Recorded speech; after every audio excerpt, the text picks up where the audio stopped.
বন্ধুরা 2026 সালে শুরুটা কি এক নতুন যুদ্ধের সাইরেন দিয়ে শুরু হচ্ছে। ইউক্রেন, গাজা আর লেবাননের পর এবার কি তবে দক্ষিণ আমেরিকার পালা? ডোনাল্ড ট্রাম্প ক্ষমতায় আসার পর থেকেই যেন বিশ্বজুড়ে এক অদ্ভুত অস্থিরতা তৈরি হয়েছে।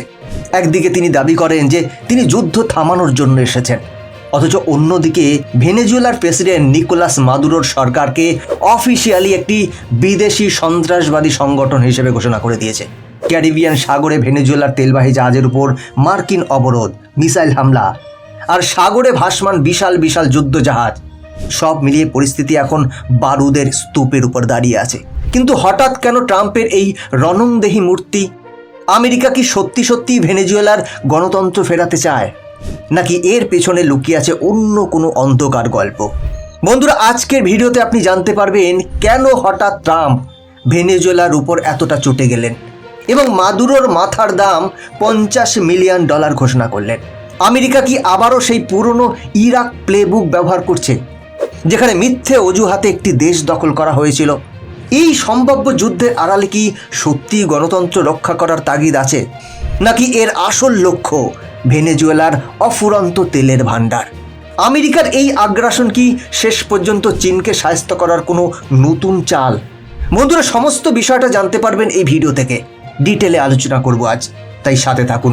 তবে এগিয়ে যাওয়ার আগে ভিডিওটি লাইক করুন এবং চ্যানেলটি সাবস্ক্রাইব করুন, কারণ এটি আপনার জন্য মাত্র 1 সেকেন্ডের কাজ, কিন্তু এতে আমাদের অনেকটা হেল্প হয়। নমস্কার, আমি গৌতম আছি আপনাদের সাথে। তাহলে চলুন দেরি না করে ভিডিওটি শুরু করা যাক। গত কয়েক সপ্তাহ ধরে ক্যারিবিয়ান সাগরে ভেনেজুয়েলার অন্তত 26টি জাহাজের উপর আক্রমণ চালানো হয়েছে। আমেরিকা দাবি করছে এই জাহাজগুলো মাদুরোর নির্দেশে মাদক পাচার করছিল। কিন্তু পরিস্থিতি বদলে যায় যখন ডোনাল্ড ট্রাম্প সরাসরি ভেনেজুয়েলাকে সন্ত্রাসবাদী দেশ হিসেবে ঘোষণা করে এবং তাদের তেল রপ্তানির উপর অবরোধ লাগিয়ে দেয়। আমেরিকার আসল উদ্দেশ্য হলো ভেনেজুয়েলা একটি রেজিম চেঞ্জ বা শাসন ব্যবস্থার পরিবর্তন ঘটানো। তারা চায় মাদুরো গদি ছেড়ে দিন এবং সেখানে আমেরিকার পছন্দের কোনো সরকার বসুক। ট্রাম্প স্পষ্ট হুঁশিয়ারি দিয়েছেন যে যদি মাদুরো নিজে থেকে সরে না দাঁড়ান, তবে তাকে গায়ের জোরে সরানো হবে। আমেরিকার এই আচরণের মধ্যে অনেকেই 2003 সালের ইরাক আক্রমণের ছায়া দেখতে পাচ্ছেন। সেদিনও সাদ্দাম হোসেনকে সরানোর জন্য আমেরিকা ঠিক এইভাবেই ঘুঁটি সাজিয়েছিল। মজার ব্যাপার হলো, ট্রাম্প সেই ব্যক্তি যিনি নির্বাচনী প্রচারের সময় নিজেকে শান্তির দূত হিসেবে তুলে ধরেছিলেন। তিনি বারবার দাবি করেছেন যে তার আমলে কোনো নতুন যুদ্ধ শুরু হয়নি এবং তিনি ইউক্রেন বা ইসরায়েলের যুদ্ধ থামিয়ে দেবেন। এমনকি ভারত পাকিস্তানের যুদ্ধ থামানোর কৃতিত্ব তিনি নিজের পকেটে পুরতে চেয়েছেন। কিন্তু আজ সেই ট্রাম্পই ভেনেজুয়েলার উপর পূর্ণ মাত্রায় সামরিক আক্রমণের প্রস্তুতি নিচ্ছেন। কিন্তু কেন? অগস্ট 2025-এ তিনি একটি গোপন নির্দেশিকায় সই করেন, যেখানে ল্যাটিন আমেরিকার ড্রাগ কার্টেলদের বিরুদ্ধে সরাসরি সামরিক শক্তি ব্যবহারের অনুমতি দেওয়া হয়। এখন সেই মাদক পাচারের অভিযোগকেই ঢাল হিসেবে ব্যবহার করা হচ্ছে মাদুরোর সরকারকে উৎখাত করার জন্য।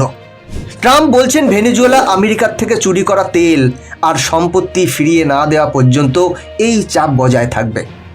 বন্ধুরা, আমেরিকা এবং ভেনেজুয়েলার ইতিহাসটা যদি একটু ঘাটেন, তাহলে দেখতে পাবেন এরা কিন্তু অতীতে শত্রু ছিল না, এরা একসময় পরম বন্ধু ছিল।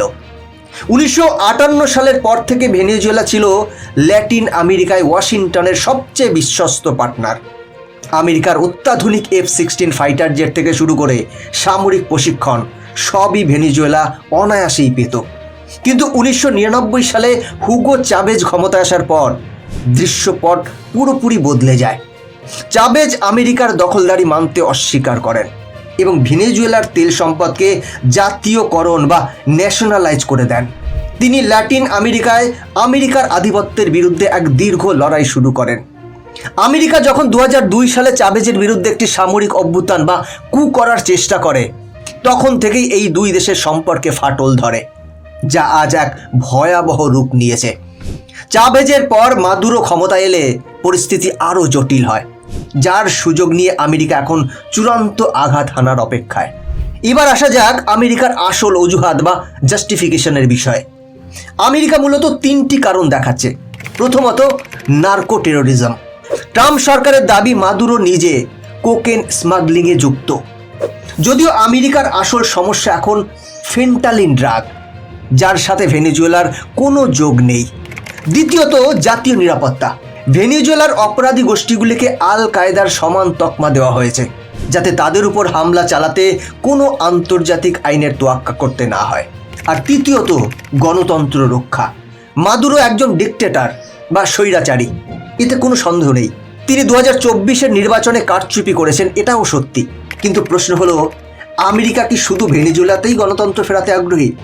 দুনিয়ার আরও অনেক দেশেই তো ডিক্টেটরশিপ চলছে। তাহলে শুধু তেলের খনি সমৃদ্ধ ভেনেজুয়েলাতেই কেন আমেরিকার এত দরদ? আসলে গল্পের আসল হিরো বা ভিলেন যাই বলুন না কেন, তা হলো হাইড্রোকার্বন বা খনিজ তেল। ভেনেজুয়েলাতে রয়েছে বিশ্বের বৃহত্তম তেলের ভান্ডার।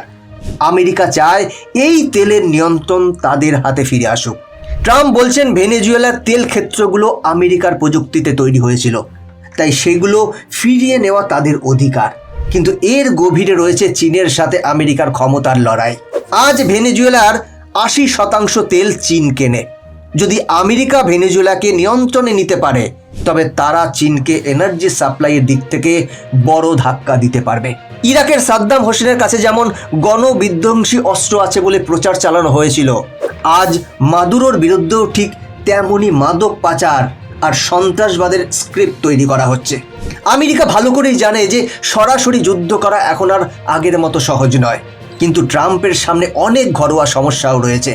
আমেরিকার বাজারে আকাশছোঁয়া মুদ্রাস্ফীতি, আসন্ন মন্দার ভয় এবং এপস্টাইন কেলেঙ্কারির মতো অস্বস্তিকর বিষয়গুলো থেকে মানুষের নজর ঘোরাতে একটি বিদেশি শত্রু বা যুদ্ধের আবহাওয়া তৈরি করা সবসময়ই রাজনৈতিকভাবে লাভজনক।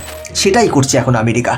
তবে এই মাদার অব ডেমোক্রেসি বা গণতন্ত্রের ধ্বজাধারী আমেরিকার এই আচরণ বিশ্ব রাজনীতির এক কুৎসিত রূপ তুলে ধরছে। যদি আজ ভেনেজুয়েলা আক্রান্ত হয়, তবে চীনও বসে থাকবে না। তারা হয়তো তাইওয়ানের উপর হামলা করার মোক্ষম সুযোগ পেয়ে যাবে। শেষ পর্যন্ত দেখা যাচ্ছে যে আন্তর্জাতিক আইন বা নৈতিকতা নয়, যার হাতে শক্তি আছে, যার তেলের উপর লোভ আছে, দিন শেষে জয় তারই হয়। গণতন্ত্র রক্ষা করার নাম করে আসলে এখানে সম্পদের দখলদারি চলছে মাত্র। এখন প্রশ্ন হলো, আপনার কি মনে হয়, আমেরিকার এই পদক্ষেপ কি সত্যি ভেনেজুয়েলার সাধারণ মানুষের মুক্তির জন্য, নাকি সবটাই তেলের ভান্ডার দখল করার এক সাজানো নাটক? ইরাক আর লিবিয়ার সেই রক্তাক্ত ইতিহাস কি তবে দক্ষিণ আমেরিকায় আবার ফিরে আসছে?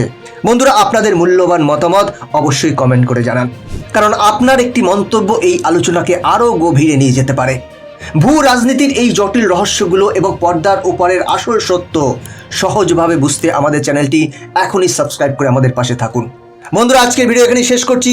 এরকম ইনফরমেটিভ ভিডিও দেখার জন্য চ্যানেলটিকে সাবস্ক্রাইব করে বেল আইকনটি প্রেস করে রাখুন। দেখা হচ্ছে পরবর্তী ভিডিওতে।